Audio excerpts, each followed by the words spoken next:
और चलिए मुद्दा पे हम आते हैं।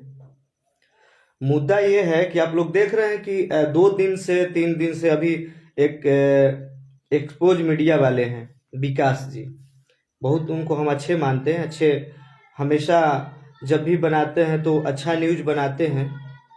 और देख रहे हैं 2 दिन से, पहले आप बात को समझिए विकास जी, आप गाना सुने नहीं है और ये पोस्टर जो नचा रहे हैं ना, दिखा रहे हैं, लड़वा रहे हैं, तो लड़वाने का काम मत कीजिए।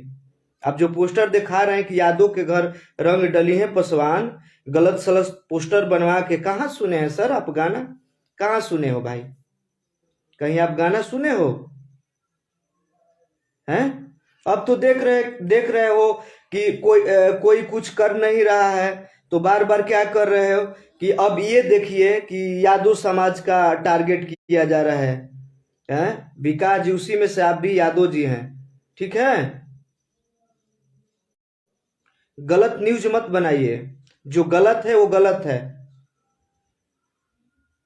और जो ये लौंडा लौंडा कह रहे हैं, तुम लौंडिया हो हैं?